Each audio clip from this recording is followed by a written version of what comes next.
The number of Australian first home buyers has more than halved in just 2 years due to interest rate rises and the collapse of some construction companies. Joining us now, the Executive Chairman of Yellow Brick Road Home Loans, Mark Bouris. Mark, are you surprised by that number? Good morning to you.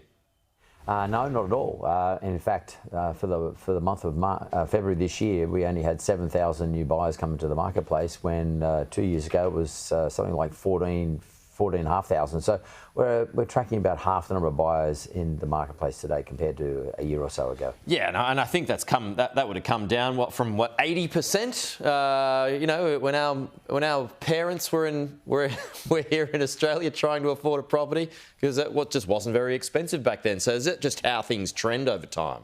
Well, yeah, it's not only just how things trend, Peter, it's also like as a result of the interaction between how much money we earn, the affordability, the cost of living. There's a sort of quite a complex algorithm sitting in there, and it's not surprising to me whatsoever. Yeah. And like Australians still, though, have a major urge to buy their own property and not be on the rental curve for the rest of their life.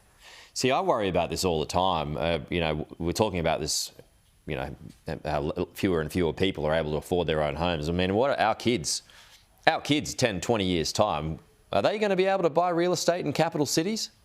Probably not, or they definitely won't be able to buy real estate more than likely where they've grown up, particularly in relation to your kids, Pete. I'm sure they're sort of, I don't know, they're probably in the suburbs of Sydney or somewhere like that, very expensive. Or like Kyle, yeah. So no, I'm just joking around, but no, you're right, and the kids will be coming onto wage categories when they first start work, which will never allow them to afford to buy property. And the average age of a borrower for property today, compared to say 15 years ago, is 10 years older. So an average borrower today borrows money at around 31 years of age, whereas 10 years ago they're borrowing in the 20, 21, 22 period. You know, so it's not a surprise. Therefore, there are a lot more people in the rental game. Yeah. As a result of the more people being in the rental game, rentals are going to continue to go up, which means they're going to be able to save less money over time. Therefore, it's going to push them further than 31 years of age. They're probably going to, by the time your kids are growing, they're going to be 36, 37, 38 years of age before they can afford to buy. Now, 16% of Australian borrowers can't refinance their home loans at the moment. I mean, again, back to that question, does that surprise you given the rate rises that we've seen? Absolutely no surprise. So if you go back 18 months, for example, just about everyone can borrow money because you were borrowing money at 2%.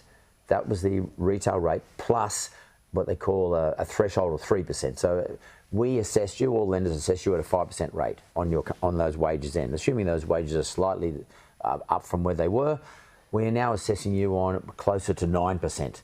So therefore, borrowers cannot, because their income hasn't gone up, but the assessment barrier has gone up by a long way. So it's no surprise that there's a lot of people who cannot refinance because their borrowing capacity is nowhere near what it was 18 months ago. Good to see you, Mark. We'll chat to you again next week.